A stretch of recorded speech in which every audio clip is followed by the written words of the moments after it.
For some time, we've had Senators Merkley and Udall sending out signals saying that there's something that's happening that we know about, but we cannot articulate because it is classified. And we believe that it would shock the American public to know that this administration is interpreting the law in this way. Do you think this is what they've been talking about? Yeah, but I think it's just a part of it. I mean, yes, I do. It is shocking that there are a lot of people who have been kind of dismissing those of us who've been trying to raise some concerns for a long time.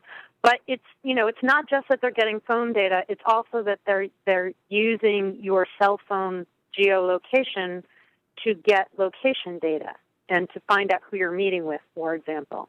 I think that's when this is shocking by itself, but there are also add-ons to this that we still don't know yet, which are also shocking.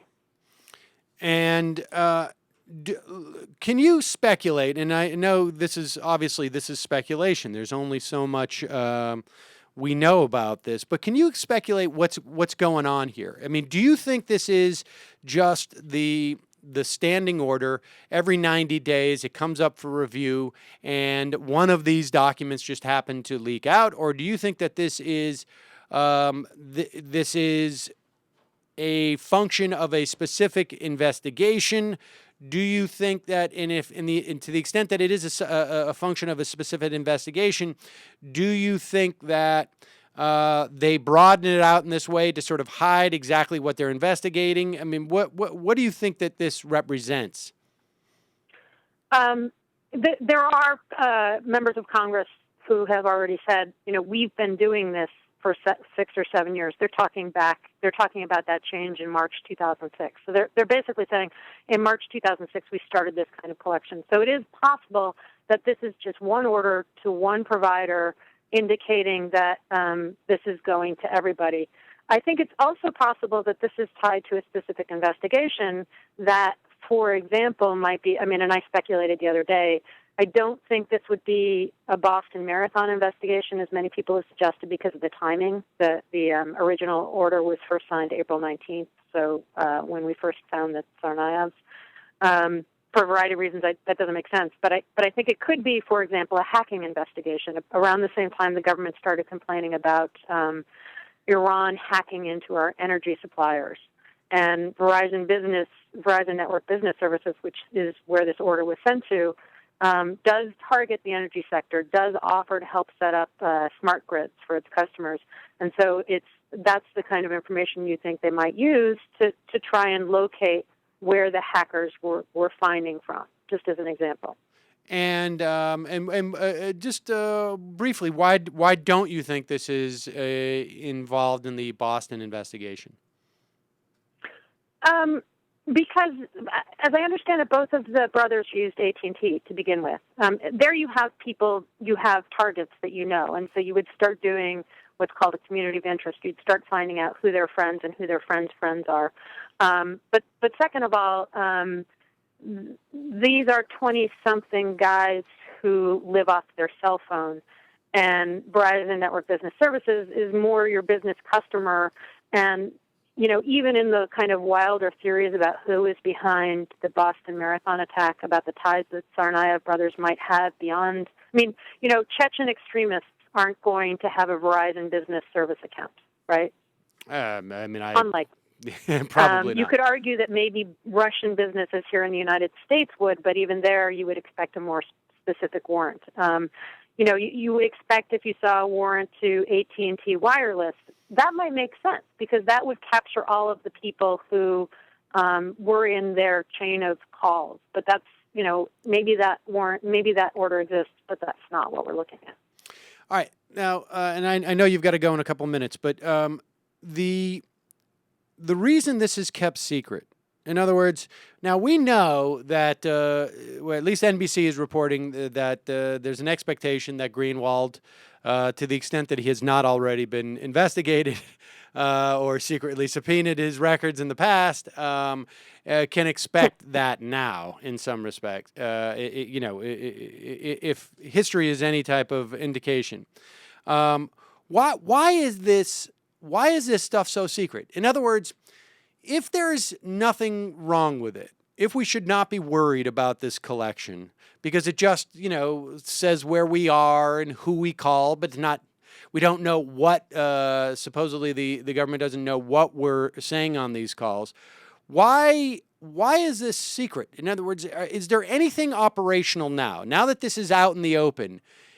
Is there anything, have we, given our enemies, some type of clues as to what we're doing? And why is this secret? For one really simple reason. Any Verizon network business customer can now go to the Supreme Court and say, I guarantee you that they collected my call data. And what the secrecy has always prevented by design up until now is to allow anybody to get standing to challenge this collection in court. There was just a case, Clapper versus Amnesty, where even though international journalists and lawyers who represent terrorists went before the court and said, I've got a really good suspicion that they're collecting my calls based on the profiles we know that they're collecting, Supreme Court basically said, no, you're just speculating. You have no proof that you have been caught up in this dragnet. Well, now we have proof, and I think that is a testament to the degree to which the government may say this is useful. They may say that it's been bought off on by Congress, which is true, and a court operating in secret without antagonistic challenges, but they seem to have a great deal of question about whether a court with full discovery and full antagonistic challenge would actually approve of this program. All right, and so they prevented people from doing that. This to me is the most important aspect of this. I mean, there were cases out, I know, and I think it was in San Francisco, where accidentally people who had been spied upon were given records that they were spied upon, and they were using that as standing. This essentially means that the reason why this has been made secret is really just a way of denying Americans a chance to contest this policy in court.